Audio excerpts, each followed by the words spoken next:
धुळे शहरात आज आदिवासी समाजाचा एल्गार पाहायला मिळाला। आदिवासी आरक्षण बचाव समितीच्या नेतृत्वाखाली फाशीफुल परिसरातून जिल्हाधिकारी कार्यालयावर भव्य मोर्चा काढण्यात आला। यावेळी बंजारा व धनगर समाजाला अनुसूचित जमाती प्रवर्गात समाविष्ट करण्यास तीव्र विरोध दर्शवत जिल्हा प्रशासनाला एक कायदेशीर निवेदन सादर करण्यात आलं।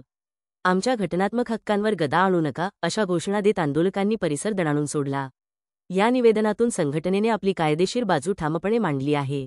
भारतीय संविधानाच्या अनुच्छेद 342 नुसार सेंट यादीत बदल करण्याचा अधिकार केवळ संसदेला आहे आणि सर्वोच्च न्यायालयाच्या निर्णयांचा दाखला देत ही मागणी घटनाबाह्य ठरवली आहे। बंजारा व धनगर समाज आधीच इतर प्रवर्गातून आरक्षणाचा लाभ घेत असून त्यांना सेंट प्रवर्गात आणल्यास मूळ आदिवासी जमातींवर अन्याय होईल, त्यामुळे शासनाने हा अन्यायकारक निर्णय घेऊ नये यांच्यासह 8 आक्रमक मागणी या मोर्चाद्वारे करण्यात आली आहे। यावेळी आदिवासी आरक्षण बचाव समितीच्या पदाधिकारी सदस्य तसेच समाज बांधव मोठ्या संख्येने उपस्थित होते।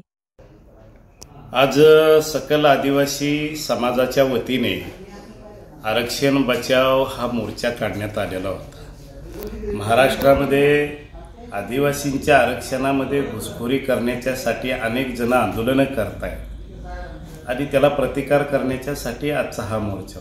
मुळातच भारतीय संविधानानं एससी आणि एसटी हे संविधानिक आरक्षण 1950 साली म्हणजे भारतीय संविधानाची निर्मिती आणि अंमलबजावणी झाल्याबरोबरच निश्चित केलेली आहे। परंतु सत्ताधारी लोकांनी आणि काही लोकप्रतिनिधींनी या समाजाला पाठीशी घालण्याचा प्रयत्न केला आणि त्यामुळे आमचा आरोप आहे की हे जे आंदोलने होत आहे त्याच्या पाठीमागं सरकारच आहे आणि म्हणून सरकारला समाजामध्ये संघर्ष निर्माण करायचा आहे। तोडा फोडा आणि राज्य करा या नीतीप्रमाणे त्यांना हे राज्य चालवायचं आहे आणि गत 10 वर्षाच्या कालखंडामध्ये या राज्यामध्ये अशा पद्धतीनं सामाजिक संघर्ष कसा निर्माण होईल याचाच खतपाणी राज्य सरकार घालत आहे। कदाचित त्यांना समाजामध्ये दुही निर्माण करून आपली राजकीय पोळी भाजायची आहे, परंतु भारतीय घटनेनं दिलेले अधिकार दिलेलं आरक्षण यामध्ये कुणालाही घुसखोरी करता येणार नाही आणि ती कधी आम्ही होऊही देणार नाही। आणि म्हणून ज्या लोकप्रतिनिधींनी ही जे पत्र महाराष्ट्र शासनाला असंविधानिकरित्या दिलेले आहे त्यांचा निषेध करण्यासाठी आणि समाज बांधवांना हे निदर्शनास आणून देण्यासाठी की या लोकांची आदिवासींच्या बाबतीतली मानसिकता काय आहे हे समजून घेण्याच्यासाठी आजचा हा मोर्चा आयोजित केला होता।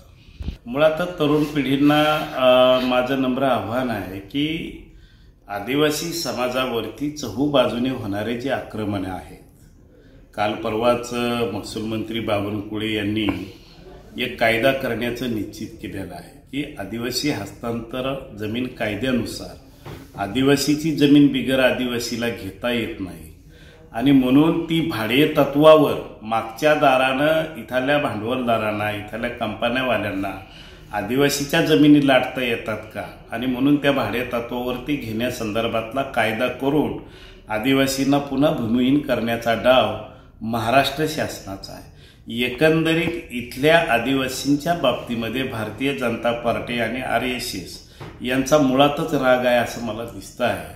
त्याचं कारणही आहे की गेल्या 9 ऑगस्टला राज्याचा आदिवासी विकास मंत्री हा आदिवासी असताना सुद्धा जागतिक आदिवासी दिनाच्या शुभेच्छा देऊ शकत नाही।